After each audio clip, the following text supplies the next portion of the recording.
Hello friends, welcome to positive thinking. Positive thinking में आपका स्वागत है। तो चलिए आज मैं बात करती हूँ।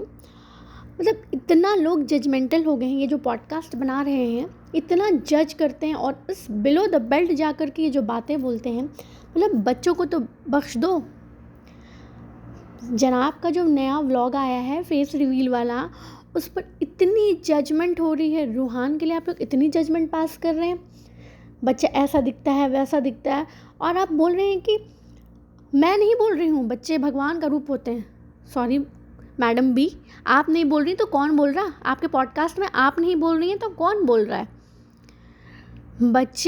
आप बच्चे को जज कर रही हैं। उसके पहले तो आप बॉडी शेमिंग करती ही थी, लेकिन अब एक बच्चे को तो बख्श देती। लेकिन नहीं, क्योंकि आपको तो कंटेंट चाहिए ना, आपको अपना कंटेंट चाहिए। आप कहाँ से लाएंगे? क्योंकि आपके पास कोई पॉइंट्स ही नहीं है बोलने के लिए। और आप कह रही हैं ओपिनियन, मेरा ओपिनियन है, मेरा ओपिनियन है, मेरा ओपिनियन है। जिसका ओपिनियन है, बच्चे जिसको बिलो एवरेज लग रहा है तो लगने दो। जिसका ओपिनियन है। एक तरफ आप कह रही हैं बच्चे भगवान का रूप होते हैं, चाहे वो राजा का हो चाहे वो रंग का हो। दूसरी तरफ आप कहती हैं जिसको जैसा लग रहा है लगने दो, उसका ओपिनियन है। तो फिर आप क्यों किसी के पीछे पड़ी हुई हैं? इब्राहिम अगर वैसा कर रहे हैं तो करने दीजिए, उनका ओपिनियन है, उनकी लाइफ है, अरे करने दीजिए। आपको क्यों इशू है? आपने अपने पॉडकास्ट में कहा ना कि क्यों घुस रहे हो भाई, मॉरल पुलिसिंग क्यों करते हो, क्यों घुसने लग जाते हो, मीम शेयर करने पर भी तुम लोग मॉरल पुलिसिंग कर, अरे एंजॉय करने दो। तो आप क्यों कर रही हैं? आप ये जो पॉडकास्ट बना रही हैं आप क्यों कर रही हैं? आप क्यों इब्राहिम के पीछे पड़ी हुई हैं? जैसा उन्हें लगता है करने दीजिए। उन्हें अगर तेल वाला खाना पसंद है खाने दीजिए। उन्हें ये क्रिंज वीडियो बनाना है बनाने दीजिए। उन्हें हाइपोक्राइट रहने दीजिए, उनका ओपिनियन है, आप तो चेंज नहीं कर सकते भाई। जैसा लगता है तो लगना चाहिए, जैसा कि आप खुद कह रही हैं मैडम भी। कितना कॉन्ट्रडिक्शन है। एक बच्चे को तो बख्श देती और आप दीपिका को बदतमीज़ कह रही हैं कि बदतमीज़ है। आप क्या हैं? आप में इतनी भी तमीज़ नहीं है। आप उनकी अम्मी को बोल रही हैं बिलो एवरेज लगती हैं। जैसे आप मुझे हो सकता है कि आप हूर होंगी, किसी जहाँ की शहज़ादी होंगी, बट आपको कोई राइट नहीं बनता किसी को ऐसे बोलना, ठीक है? और अगर आप बोल भी रही हैं ना तो फिर आप पॉडकास्ट मत बनाइए इब्राहिम्स के अगेंस्ट कि वो ऐसे करते हैं। वो तो सबसे बड़ी हाइपोक्राइट तो मुझे आप लगती हैं। आप हाइपोक्रेसी तो आपके अंदर है। आप हैं, चाय हैं, जितने लोग भी हैं, आप लोग सबसे बड़े हाइपोक्रेट्स हैं, क्योंकि आप तो खुद ही वो काम कर रहे हैं जो आप जिस चीज़ के लिए आप इब्राहिम को जज कर रहे हैं। बच्चा का नाक ऐसा, ये ऐसा, आप इनडायरेक्टली सब कुछ बोले भी जा रही हैं और आप बोलते मैं नहीं ऐसा बोल रही। तो कौन बोल रहा है? पॉडकास्ट कौन लेकर के आया है? कंटेंट कौन दे रहा है? कंटेंट कौन लेकर के आया उस चीज़ पर? तो अगर बोल रही हैं ना कि सबका ओपिनियन होता है, जो अपना ओपिनियन रखेगा रखने दो, हमें इशू नहीं होना चाहिए, सबका ओपिनियन हम चेंज नहीं कर सकते, तो वैसे ही इब्राहिम्स की जैसी लाइफस्टाइल है, रहने दीजिए ना। आप क्यों घुस रही हैं? बात यह है ना, अगर आप घुसेंगे नहीं तो आप रोटी कैसे सेकेंगे? बिल्कुल सही कहते हैं जनाब कि रोटियां सेक रही हैं आप लोग सब रोटी सेक रहे हैं, अर्निंग कर रहे हैं उनके नाम पर। क्योंकि आपकी प्लेलिस्ट देखा जाए तो इब्राहिम्स के अलावा तो आपके पास कोई टॉपिक ही नहीं है। मैं गारंटी देती हूँ, अगर इब्राहिम्स 4 दिन या 5 दिन या 1 हफ्ते तक वो व्लॉग नहीं डालेंगे ना, आपके पास कोई टॉपिक ही नहीं रहेगा, आपके पॉडकास्ट आएंगे ही नहीं। चाहे वो आप चाय हो, चाहे वो कॉफ़ी हो, चाहे वो मैडम फैज़ी हो। वो भी कह रही हैं कि उन्होंने कहा हम नेक्स्ट व्लॉग में आपको सीक्रेट रिवील करेंगे। जैसा एक सस्पेंस क्रिएट किया जाता है ना एपिसोड में, सस्पेंस स्टोरी में जो सस्पेंस क्रिएट करते हैं कि अब आगे क्या होगा, किसने मर्डर किया है, किसने क्राइम किया, आपको बताएंगे नेक्स्ट एपिसोड में। तो वैसे वो सस्पेंस क्रिएट करती हैं ताकि व्यूअर्स बढ़ें, सब्सक्राइबर बढ़ें, ताकि लोगों में इंटरेस्ट जागे कि क्या अब नया वो बताने वाली हैं। और जब उनका व्लॉग जा कर के देखो तो फिर वही घिसी पिटी पुरानी ही बातों को बस घुमा रहे हैं। वो एक गांव में गेम खेलते हैं ना, लट्टू बोलते हैं, जो घूमते रहता है, बस वो भी वैसे ही कर रहे हैं। चाहे वो फैज़ीज़ हो, चाहे वो चाय हो, चाहे वो कॉफ़ी हो, सब वही कर रहे हैं, क्योंकि किसी के पास कुछ प्रूफ भी नहीं है। और ये जो और एलिगेशन लगा रहे हैं मासूम रिश्ता कि बेबी गर्ल है और ऑटिज़म है, आपके पास प्रूफ क्या है? आपके पास क्या प्रूफ है? किसी पर इतना बड़ा एलिगेशन लगा रही हैं आप। तो अगर लगा रहे हैं ना, तो अगर गट्स है तो आप एड्रेस, नाम, पिक्चर सब शेयर करिए, बट आप नहीं करेंगे क्योंकि आपके पास है ही नहीं। बिल्कुल सही कहा, मेरे भी एक सब्सक्राइबर ने मुझे कहा कि बस ये तो ऐसे बोलते हैं सब्सक्राइबर ने हमें डीएम किया, सब्सक्राइबर आपको डीएम करने के लिए बैठे हैं।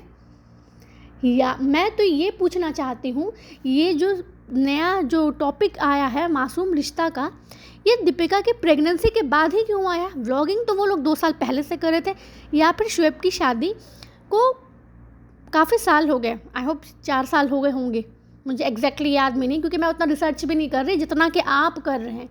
तो आप रिसर्च करिए। तो मुझे ये समझ नहीं आता ये न्यूज़ पहले क्यों नहीं आई।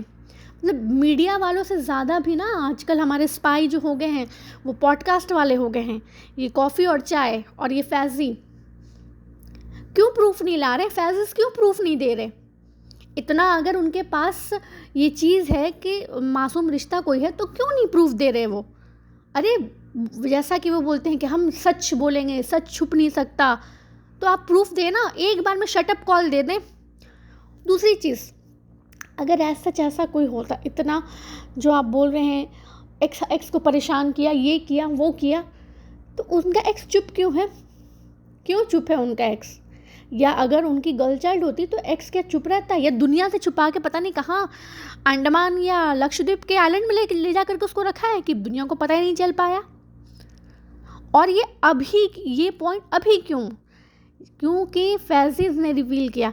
तो फैज़ीज़ अगर रिवील कर रहे हैं ना, तो मैं उनसे ये कहती हूँ आप प्रूफ लाएं। बिना प्रूफ के ना ये हाथ पैर ना चलाएं, चाहे वो चाय हो, चाहे वो कॉफ़ी हो, चाहे वो फैज़ीज़ हो। इतना बड़ा एलिगेशन लगाने से पहले सोच लें। आप लोग तो किसी को ट्रॉमेटाइज कर दोगे। आप तो अपना नोट छाप रहे हो, क्यों आप शो ऑफ नहीं कर रहे? क्यों फैज़िज़ शो ऑफ नहीं कर रहे? वो कार ले रहे हैं तो क्या इंस्टाग्राम पे पोस्ट नहीं डाल रहे? या आप कोई भी चीज़ ले रहे हो तो आप पोस्ट नहीं डाल रहे हो? तो फिर आप कैसे होते हो जज करने वाले किसी और को? और मैडम भी आप, मतलब आप में कोई तमीज़ है कि नहीं है? आप बता रही हैं उनकी अम्मी जो ऊपर किचन में गई तो जो बहुत बता रही, जैसे कुत्ते सूंघते आते हैं, shame on you, shame on you. मैंने पहले भी कहा था कि कम से कम बड़ों की रिस्पेक्ट कर लो। दूसरों को इतना जो बैठ कर ज्ञान देते हैं ना, आप इतना ज्ञान दे रहे हैं ना, तो पहले खुद फॉलो कर लें। हम उंगली तभी किसी पर उठाएं जब हम खुद 100% सही हो, और हम किसी की तरफ एक उंगली उठाते हैं, हमारी तरफ बाकी उंगलियां इशारा करती हैं। ये बात आप दिमाग में बैठा लें। और मैडम चाहे आप जो बोल रही हैं कि आपको बख्शेगा नहीं, आपकी बख्शिश नहीं होगी, ब्ला ब्ला ब्ला, रिलीजन की जो बात कर रही हैं आप मुझे ये बताएं, आप सही कर रही हैं? आपकी बख्शिश हो जाएगी? आप किसी लेडी पर इतना बड़ा एलिगेशन लगा रही हैं, आपकी बख्शिश हो जाएगी? आप दूसरों के घर में घुस रही हैं, आपकी बख्शिश हो जाएगी? मान लें अगर ये बात गलत हुई और अगर किसी के मेंटल हेल्थ पर असर हो रहा होगा तो आपकी बख्शिश हो जाएगी? पहले जाके रिसर्च करें रिलीजन। और मतलब आप रिलीजन को क्यों, मुझे तो अब लगने लगा है ना, आधी प्रॉब्लम तो रिलीजन की है, आधी प्रॉब्लम रिलीजन की वजह से जो इब्राहिम्स के इतने ज़्यादा एंटी इब्राहिम्स जो है ना, मुझे लगता है वो रिलीजन की वजह से हो रहे हैं। एक तरफ आप कहते हैं कि मैडम की क्या हालत हो गई है, मैडम की कोई लाइफ नहीं है, मैडम की कोई लाइफ स्टाइल नहीं है। दूसरी तरफ आप कहते हैं मैडम ही कैसी हैं कि उन्होंने अपने एक्स के साथ ये किया, घर बर्बाद कर दिया। ऐसे औरत की दुश्मन औरत ही होती है, ये बात सच है। औरत की दुश्मन औरत ही होती है। आपने उसके पास्ट में जाकर के देखा क्या हुआ क्या नहीं हुआ? देखिए मुझे पता नहीं, इसलिए मैं कुछ कमेंट ही नहीं करूँगी क्योंकि मुझे पता ही नहीं है। बट आप एक ज्योति मौर्य का एग्जाम्पल ला करके दे रही हैं कि तुमसे तो बेटर ज्योति मौर्य है। मैडम मुझे ये समझ में नहीं आता, जो ज्योति मौर्य को भी लोगों ने बहुत कुछ बोला, ठीक है वो गलत है, मैं ये नहीं कहती, लेकिन ये जो ज्योति मौर्य ने किया ना, वो कितने मेल्स करते हैं एक वाइफ के रहते हुए, उनका एक्स्ट्रा मैरिटल अफेयर चल रहा होता है, दूसरी शादी कर रहते हैं, तो तब इतना जो मीडिया है और इतना जो कवरेज मिलता है, इतना हाइप मिलता है, और आप जैसे पॉडकास्ट मेकर आ जाते हैं तब कहाँ चले जाते हैं। लेकिन 100 में से किसी 100 मर्द करे तो चलता है, लेकिन किसी एक औरत ने कर दिया तो पूरी औरतों की सोसाइटी, औरतों की कम्युनिटी खड़ी हो गई उसको गलत बोलने के लिए। इसे बोलते हैं हाइपोक्रेसी, इसे हिपोक्रेट्स बोलते हैं। जो कि आप इब्राहिम्स को बुला रहे हैं ना, उसे हिपोक्रेट्स बोलते हैं। और फैज़िज़ भी ना खूब नोट छाप रहे हैं, मस्त नोट छाप रहे हैं, एक पॉइंट डाल दिया, अब उसी को बस रगड़ रहे हैं घसीट घसीट करके, कुछ नया रिवील नहीं कर रहे हैं वो। हम बताएंगे कहाँ से बात आ रही है, कहाँ से क्या, इतना गट्स था ना तो तुरंत का तुरंत प्रूफ ला करके रख देते कि हाँ ये कहाँ है। और चाहे आप जो बोल रही हैं कि इस घर में तो बड़ों की रिस्पेक्ट नहीं होती, दादी को नहीं पूछा जाता, नानी को नहीं, अब तो नानी को नहीं पूछा जाता, क्या आप अपनी आंखें खोल कर नहीं देख रही हैं? मुझे नहीं पता जनाब की दादी के साथ क्या हुआ क्या नहीं हुआ, बट मैं जो जनाब को देख रही हूँ ना, वो अपने पेरेंट्स की बहुत अच्छे से टेक केयर कर रहे हैं, ठीक है, वो बहुत अच्छे से टेक केयर कर रहे हैं। और आज के ज़माने में ना वैसा होना भी बहुत मुश्किल है, ये आप भी जानते होंगे, और अपने आसपास सोसाइटी में भी देखिए, अगर वो इस टाइम पर भी ऐसे वो इस लाइफस्टाइल को मेंटेन करते हुए अपने पेरेंट्स की टेक केयर कर रहे हैं ना, तो बहुत बड़ी बात है। जाके ओल्ड एज होम देखिए, भरा पड़ा होता है, उस पर तो आप लोग पॉडकास्ट नहीं बनाते। सोसाइटी में क्या इशू चल रहा है उस पर तो पॉडकास्ट नहीं बनाते। आपकी प्लेलिस्ट पूरे इब्राहिम्स पर भरी पड़ी हुई है।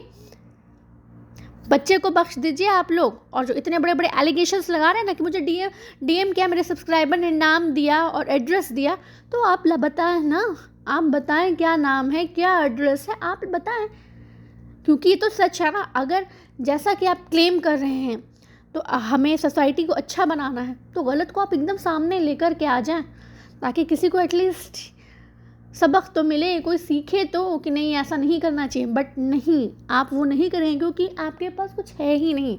आप बेसलेस, बस रेडिट पर आप लोग जाते हैं, वहाँ जो डिस्कशन होती है वहाँ से उठाते हैं और बस उसको अपने कंटेंट में, अपने पॉडकास्ट में आप कंटेंट बना करके डाल देते हैं। आपके पास कुछ भी नहीं है। अगर ऐसा, मैं तो यही कहूँगी, अगर ऐसा कुछ होता ना तो ये जब डेट कर रहे होंगे या फिर मैडम जब बिना वो जब उन्होंने छोड़ा होगा तो भी ये न्यूज़ आ जाती कि गर्ल चाइल्ड है, ऑटिज्म है और उसे छोड़ दिया, ठीक है। जब मैडम इस इंडस्ट्री में आए होंगे ना तब भी ये बात फैलती, लेकिन उस टाइम भी लोगों ने नहीं बोला। चले जनाब से शादी हुई उस टाइम भी लोगों ने नहीं बोला। अब जब दीपिका प्रेग्नेंट हुई तब ये सारे पॉइंट्स रेज होने लगे, क्योंकि फैज़ीज़ ने ये बात बोली। तो फैज़ीज़ भी तो बेसलेस ही बात कर रहे हैं ना। फैज़ीज़ क्यों प्रूफ नहीं लाते? उनके पास तो ज़्यादा प्रूफ होना चाहिए क्योंकि वो मौदाहा से बिलोंग करते हैं, तो क्यों नहीं उन्हें मिल रहा है ये चीज़। और जहाँ तक उन्हें आमिर जहांगीर ने बताया, जहाँ तक कि उन्होंने अपने व्लॉग में उनकी वॉइस रिकॉर्डिंग सुनाई थी, तो बाद में आमिर जहांगीर ने तो नेहा फैज़ी को भी गलत बोलना स्टार्ट कर दिया ना। तो फिर ऐसे इंसान का क्या भरोसा। और मैं तो बस 100 बात की एक बात मैं बस यही कहूँगी, जिसके पास भी जो भी ये लांछन लगा रहे हैं ना, वो प्रूफ्स लाएं। किसी को इस तरह ना ट्रॉमेटाइज्ड करना, किसी के मेंटल हेल्थ पर असर भी पड़ सकता है। आपको कोई राइट नहीं बढ़ता किसी की एज शेमिंग करने का, किसी की बॉडी शेमिंग करने का, किसी की कैरेक्टर सर्टिफिकेट किसी को देने का, आपको कोई राइट नहीं बनता है। और जहाँ तक आप कह रही हैं मैडम भी कि अपना ओपिनियन रहे, तो वैसे ही किसी और के लाइफस्टाइल है, आपको ज़रूरत नहीं है घुसने की जैसे आप घुस रही हैं, ठीक है। और बख्शाइश नहीं होगी, ये नहीं, तो पहले आप अपना सोचें, आप लोगों की होगी कि नहीं होगी, क्योंकि आप भी अपने पैसे कमाने के चक्कर में ना दूसरे को नीचा दिखा रहे हैं। आप ग्रो कीजिए, कोई मसला नहीं है, आप ग्रो कीजिए, बट किसी को नीचा दिखा करके, लाइक सीरियसली। और आप ज्ञान बांट रहे हैं, आप लोग ज्ञान दे रहे हैं, आप क्या कर रहे हैं। और एज पर बात करते हैं, मैडम भी 35 की है, 33 की है, 34 की है, आप नहीं होंगे उस एज की, आपकी एज स्वीट 16 की ही रहेगी। टू बी वेरी ऑनेस्ट, मुझे आप भी 30 से कम नहीं लगती हैं आपकी वॉइस से। आप लोग हद हैं। कुछ पॉजिटिविटी लाइए, कुछ सोशल इशू पर बात कीजिए, क्योंकि नहीं कर सकते आप लोग। आपके पास और कौन देखेगा आपको तो इब्राहिम्स पर बनाना है, क्योंकि इब्राहिम्स को लोग फॉलो कर रहे हैं, आप उन्हीं पर बनाएंगी। तो फिर किसी को बुरा मत बोलिए, ठीक है, आप उन पर बनाइए, लेकिन इब्राहिम्स को ये जज मत कीजिए कि वो इन्फ्लुएंस, आपका इन्फ्लुएंस, आप भी तो इन्फ्लुएंसर हैं। क्या इन्फ्लुएंस होगा सोसाइटी पर? अगर कोई औरत, उसका एक पास्ट रहा होगा, अगर वो मूव ऑन कर गई है, आप उसे मूव ऑन होने नहीं दे रहे, बार बार आप तो अच्छे खासे घर में आग लगा देंगे, आप तो माचिस का काम कर रहे हैं। अगर कोई इंसान स्टेबल नहीं होगा, कोई मर्द स्टेबल नहीं होगा, तो वो तो अपना उसका घर तो तुरंत बर्बाद हो जाएगा। आप तो मूव ऑन करने ही नहीं दे रहे, आप लोग तो किसी की लाइफ को आगे बढ़ने ही नहीं दे रहे। आप उसे बार बार रिमाइंड कर रहे हैं पीछे क्या हुआ, पास्ट में क्या हुआ, पास्ट में क्या हुआ, वो भी दैट तो एक औरत होकर के, एक लेडी होकर के। और कहाँ आप पॉडकास्ट बनाते हैं वुमेन एम्पावरमेंट पर और सोसाइटी के इस पर कि एक औरत कब कंप्लीट होती है। बंद करें ये सब। मुझे लगता है इब्राहिम्स नहीं, आप लोग हिपोक्रेट्स हैं। चाहे वो फैजीज हो, चाहे वो आज की चाय हो, चाहे वो मैडम बी हो, आप लोग हिपोक्रेट्स, असली हिपोक्रेट्स आप लोग हैं। आज के लिए इतना ही। होप आप सब मेरी बातों से अग्री करते हो। अपने फ्रेंड्स के साथ शेयर ज़रूर कीजिएगा। Do like, comment and subscribe my channel. Bye bye.